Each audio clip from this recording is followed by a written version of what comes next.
is Joanna.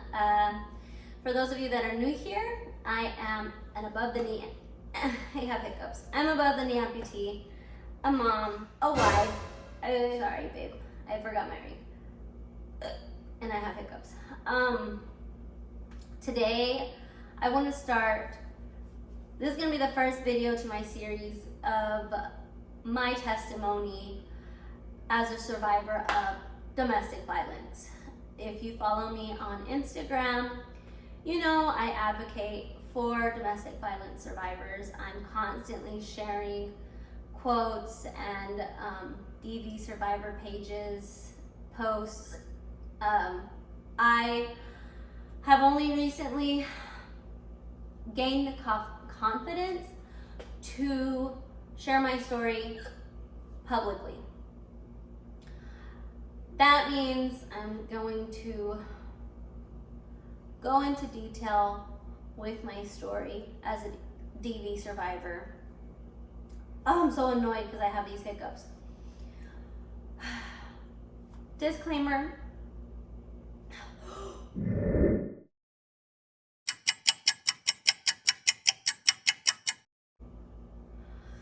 Okay.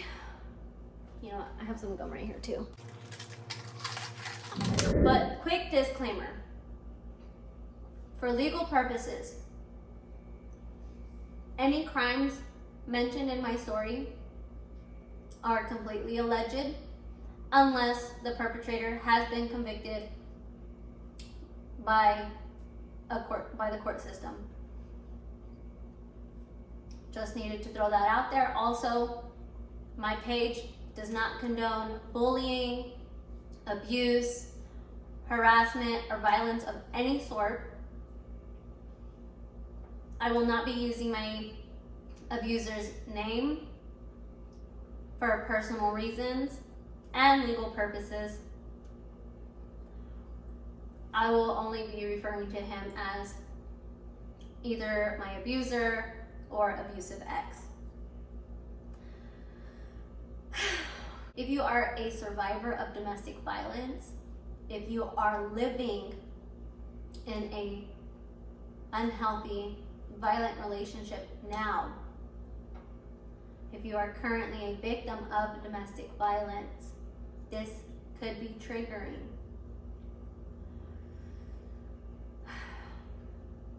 I am sharing my story for myself, for my healing. I'm sharing it for anybody that is going through what I went through. I want my story to be a light at the end of the tunnel for you. I want you to know that things do get better, that you can leave, that it will be okay. There is help. And it has taken me a lot of praying and thinking to get to this point. And I want to make it clear that in telling my story, it is in no way my attempt to expose my abuser by any means. I am not the point is not to make it about that person. The point is to shine a light on domestic violence. So if you want to keep on watching, stay tuned. I want to try something different because I'm still so uncomfortable in front of the camera. As you can tell, I'm so awkward. So I need to make dinner anyway. So I'm gonna try to kill two birds with one stone because, like I said, I have not been able to record any videos in a while because I've been so busy with just life. So I'm gonna try to do two things at once. I'm gonna make some rice because I have some chicken in the crock pot. I'm gonna make some chicken tacos. It's Taco Tuesday. So I'm gonna make some rice. Cook with me, listen to my story. Yeah, let's get into it.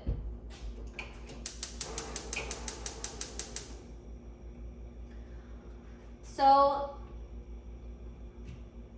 to kind of give a little background, I was 18 when I met my abuser.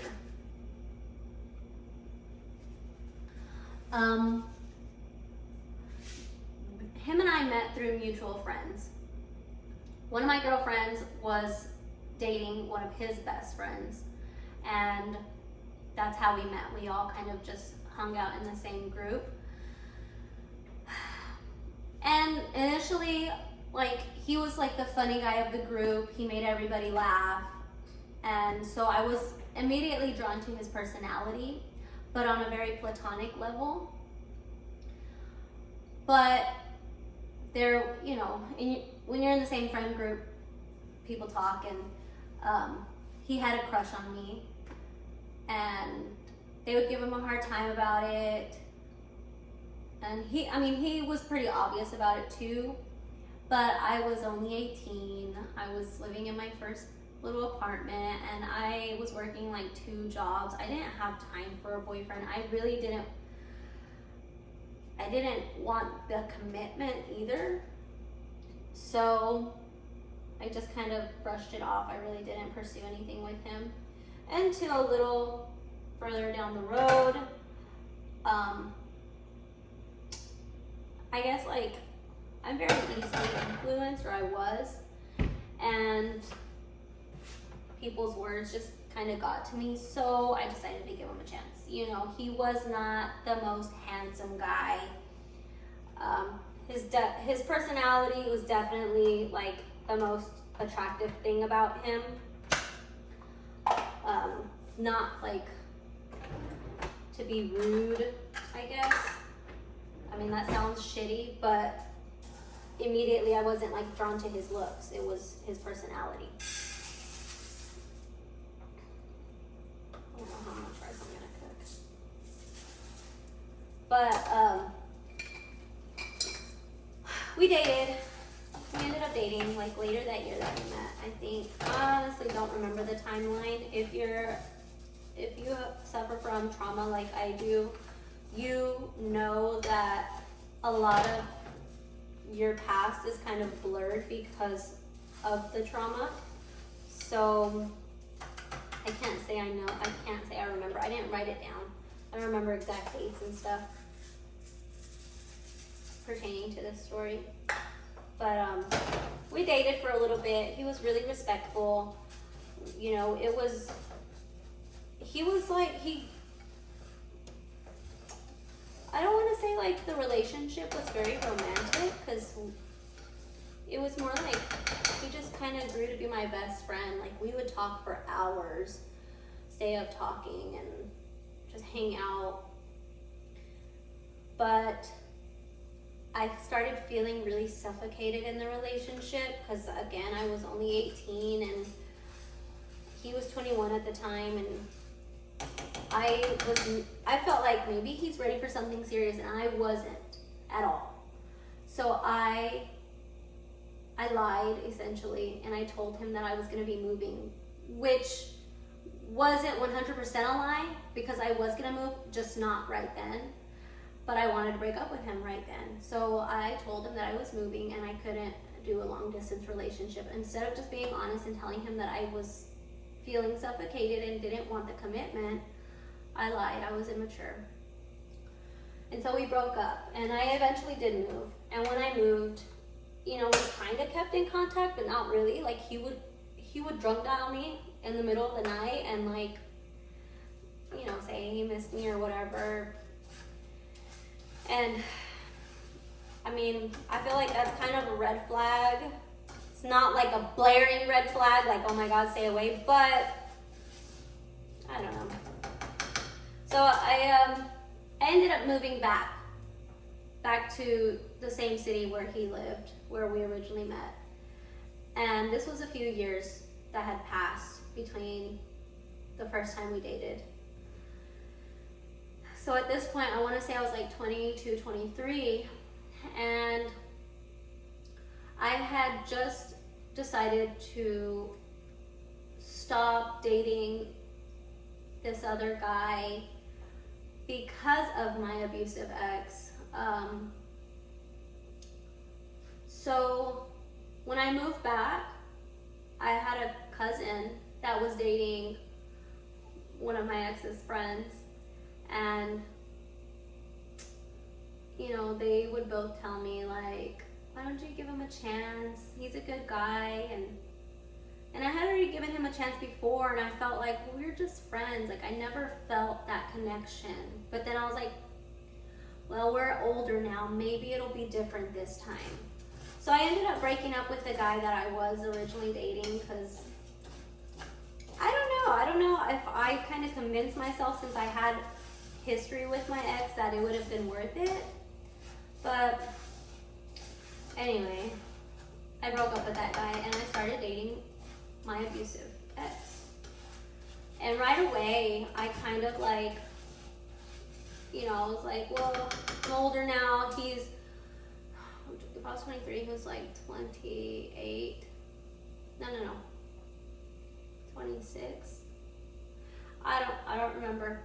Anyway, so he was living at home with his mom, and I was staying with a family member, and I would stay the night with him at his mom's, and it was weird, very cringe.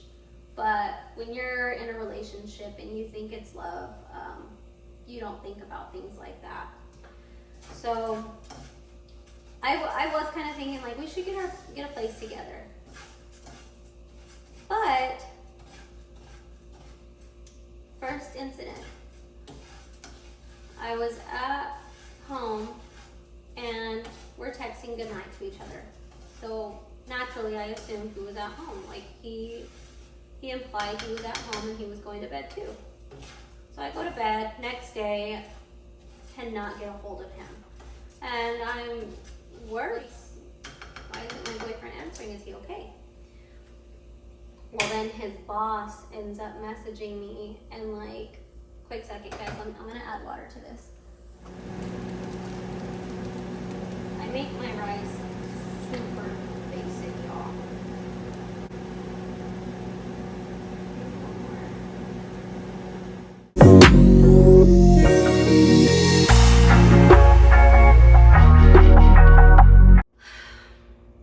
Okay, so then his boss like lets me know, hey, your boyfriend at the time, he got arrested. He was at the club with his friends and they found coke on him and he's arrested. So I feel like any normal person would be like, oh my God, I can't believe he lied to me. Like, huge red flag, he's showing his true colors. I had no idea he was doing drugs. So it was like everything was just like a shock to me. And instead of running like I should have, I stayed because I wanted to help him. I wanted to fix him. He even told me, like, I understand if you break up with me. I understand if you don't want to talk to me again. And I was like, no, I was like so invested. I was like, no, like it'll be okay. We'll fix this. Like, I can help you. And I got us our first place. I furnished it. I covered everything because I wanted to take care of him. I wanted to help him. And I wanted to nurture our relationship. Like, I wanted to set a fresh foundation to help rehab what was going on. And literally the first weekend in our little rental, we were coming home from church and I was like feeling so sick. I was throwing up on the way home. So we go home and it was right around lunchtime, and he says, the guys invited me to grab lunch. Is that okay? And I'm like, yeah, that's fine. Just grab something for me before you come back. And he was like, okay. Left. Hours pass. I mean, like, I'm sick, hungry at home. Like, I don't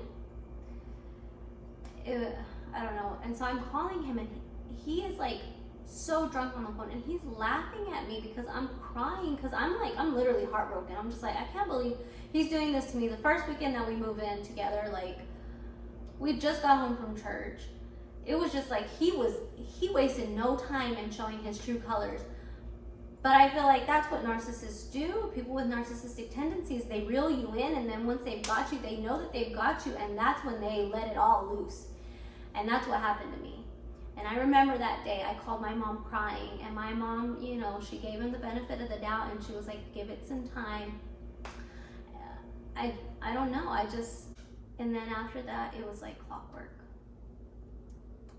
Every 2 to 3 weeks, we had these explosive, toxic, dangerous fights. And it was like he would do it on purpose so that he could go with his friends, because that's what would happen. I'm gonna wrap this up. That was our first, that's how we met. Those were the first red flags that I saw and ignored. And that's when I got sucked into the most toxic relationship of my whole life, the most dangerous relationship of my whole life.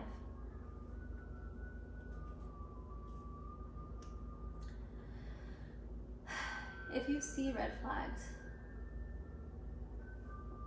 just run. Acknowledge that they're there. And if that person keeps showing you their real self, believe them. Anyway, so I made my rice. I have it simmered.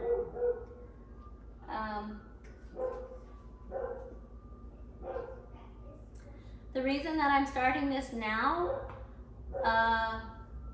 is because April 22nd will make 5 years since my amputation. And every year around the time of my amputation, it gets really hard mentally,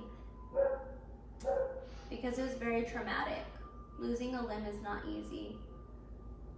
I hear it all the time that I make it look so easy, and it's not. Like, the trauma that you see on the outside does not compare to the trauma that I have inside. But I want to share it. I want to share my testimony. I want to share my story with people, because you might see, like, my gosh, all you see is an amputee that seems to be doing well. But you have no idea of the trauma and the obstacles that I endured to get here. And so that's what I want to share with you guys. I want to give you a little window into my life, and for the victims of domestic violence, I want to give you that glimmer of hope. I want to let you know that you're not alone. And for abusers, it is not okay. Whatever it is that you went through that makes you feel like you have to tear somebody else down to feel good, seek help, because it's there. Anyway, perfect timing. My kids are coming, so I'll wrap it up.